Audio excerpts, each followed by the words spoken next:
नमस्कार साथियों, मेरा नाम है नीतीश। आप सभी का स्वागत है Ritesh new world YouTube channel पे। साथियों, आज हम हीट एंड टेम्परेचर का एक लाजवाब सा टॉपिक, एक बेहतरीन सा टॉपिक पे चर्चा करेंगे और जानेंगे कि कौन कौन से टेम्परेचर स्केल्स हैं। जो मैंने यहाँ पे 4 टेम्परेचर स्केल लिख कर रखे हैं, इसके बीच क्या रिलेशन है।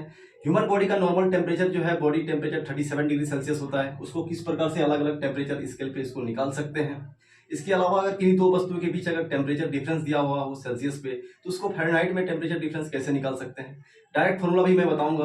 अगर साथियों इस चैनल पे नए आए हैं तो आप सब्सक्राइब कर लें, वीडियो को लाइक कर दें और नोटिफिकेशन को भी ऑन कर लें, ताकि आने वाले वीडियोस का नोटिफिकेशन आप तक सबसे पहले पहुंचे।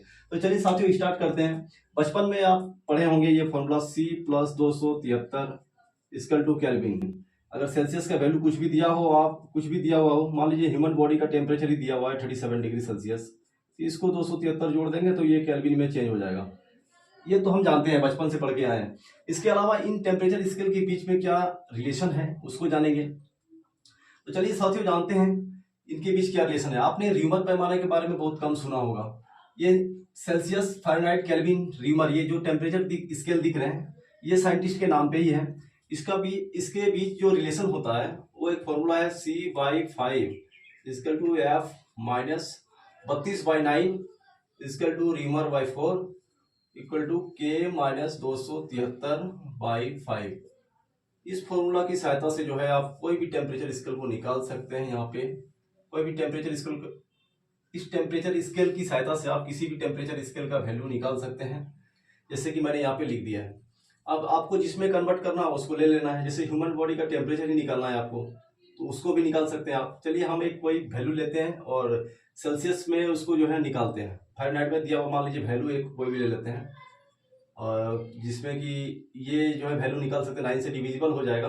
तो मान लीजिए 74, 75, 77 ले लेते हैं। 77 अगर फ़ारेनहाइट का वैल्यू ले लिए हम, और हमको सेल्सियस पे निकालना है, तो C/5 इक्वल टू कर देंगे F माइनस 32/9। सी सेल्सियस में निकालना है, सी को रखेंगे हम इक्वल टू एफ का वैल्यू हम 77 लगा दिए। 77 माइनस 32/9, ये हो जाएगा कितना, C/5 इक्वल टू, ये कितना 77 माइनस 32 हो जाएगा 45 हो जाएगा बाई 9। 9 से ये चल जाएगा, 9 5 जो 45। सेल्सियस में वैल्यू आ गया इसका 25 डिग्री सेल्सियस। ये सेल्सियस में वैल्यू निकल गया। इसी प्रकार से आप किसी भी वैल्यू को निकाल सकते हैं। अगर रीमर का दिया हो तो रीमर को ले लेंगे, C/5 equal to reamer R/4 ले लेंगे। और केल्विन में निकालना हो तो इसको ले लेंगे, C/5 equal to K minus 273/5। किसी भी वैल्यू को आप निकाल सकते हैं यहाँ पे। चलिए साथियों, इसके अलावा हम जानते हैं कि अगर किसी भी दो वस्तुओं के बीच टेम्परेचर डिफरेंस दिया हो तो उसको हम कैसे कन्वर्ट कर सकते हैं, उस चीज को मैं जानता हूँ। अब हम लोग समझते हैं उस चीज के बारे में।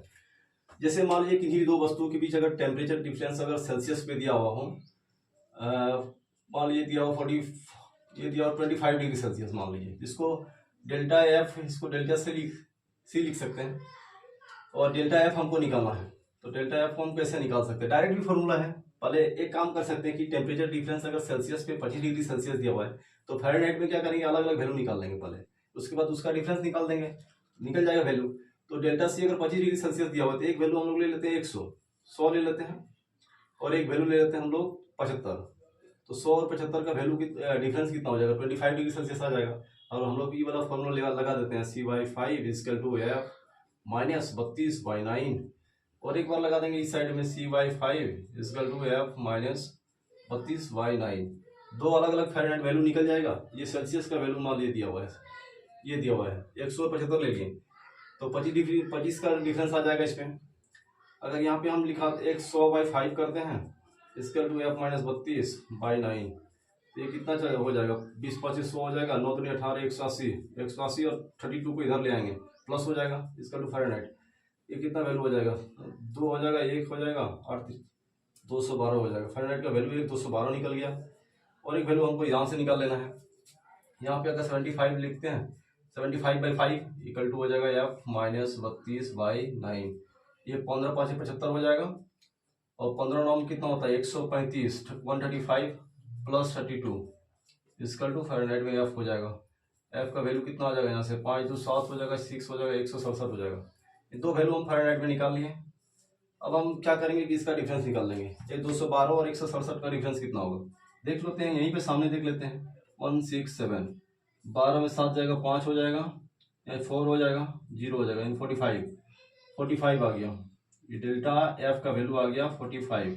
अब देखिए इसको हम लोग डायरेक्ट किस प्रकार से निकाल सकते हैं, इसको हम डायरेक्ट भी निकाल सकते हैं। इसके लिए एक फॉर्मूला आपको लगा देना है यहाँ पे, इसको यहाँ पे मिटा देते हैं। साथियों एक फॉर्मूला यहाँ पे डायरेक्ट है कि डेल्टा एफ का जो टेम्परेचर डिफरेंस निकालना है फ़ारेनहाइट में, तो इसका एक डायरेक्ट फॉर्मूला होता है 9/5 इंटू डेल्टा सी। इसे कैसे निकाल सकते हैं, 9/5 into delta C. Delta C का वैल्यू हमें दिया हुआ था 25, तो यहाँ पे हम लोग 25 बैठा देंगे। 5 × 25 हो जाएगा, 9 × 5 = 45 डिग्री सेल्सियस। देख सकते हैं कितना इजीली हम लोग जो है निकाल लिए यहाँ पे। यहाँ अलग अलग करके वैल्यू निकालें, यहाँ पे डायरेक्ट हम निकाल लिए। इस प्रकार से दोस्तों आप किसी भी टेम्परेचर स्केल का वैल्यू जो है निकाल सकते हैं। इस फॉर्मूला को जो है आप याद रखें, C/5 = F - 32/9 = Reaumur/4 = K - 273/5। आपने बहुत कम सुना होगा इसका नाम, ये रीमर स्केल जो है, रीमर स्केल का काम बहुत, ये सभी टेम्परेचर मापने के काम आते हैं। और इसके बाद एक हम ग्राफ जानते हैं साथियों, जो कि जनरल कंपटीशन में डायरेक्ट पूछ लिया जाता है कि पानी का जो बॉइलिंग पॉइंट है वो फ़ारेनहाइट स्केल पे बताइए, केल्विन स्केल पे बताइए। उसको हम लोग जान लेते हैं कि कैसे डायरेक्ट याद रख सकते हैं। हम एक ग्राफ बनाते हैं और उसको जानते हैं, समझते हैं। ये मिटा देते हैं हम इसको, फिलहाल जो है इस चीज़ को हम मिटा देते हैं और जानते हैं इसको। जैसे साथियों ये फ़ारेनहाइट HEIT फ़ारेनहाइट, यहाँ पे हो गया सेल्सियस, और यहाँ पे लिखते हैं केल्विन। उल्टा लिख दिया, नीचे लिख दिया, मैं ऊपर लिखना था, कोई बात नहीं। यहाँ पे फ्रीजिंग पॉइंट लिखते हैं, जमाव बिंदु, जिसको हिमांक बिंदु बोलते हैं, फ्रीजिंग पॉइंट। और ये वाटर के लिए लिख रहे हैं, ठीक है। फ्रीजिंग पॉइंट W कर देते हैं, वाटर। एक ग्राफ हम यहाँ पे बनाते हैं, बॉइलिंग पॉइंट का एक बनाते हैं, BOILING लिख लिए, बॉइलिंग पॉइंट। फ़ारेनहाइट स्केल पे क्या होगा वैल्यू, सेल्सियस पे क्या होगा, और केल्विन पे क्या होता है।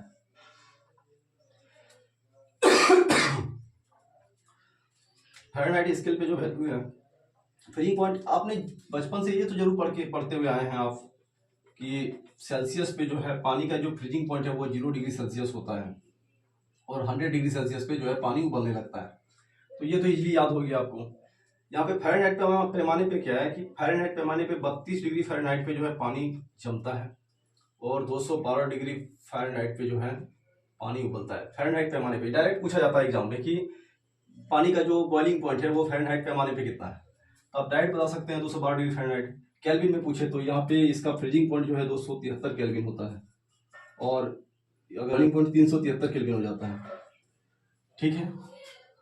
ये आप इस ग्राफ की सहायता से जो है इसको याद रख सकते हैं कि किस प्रकार से टेम्परेचर, ये डायरेक्ट पूछा जाता है 373 केल्विन।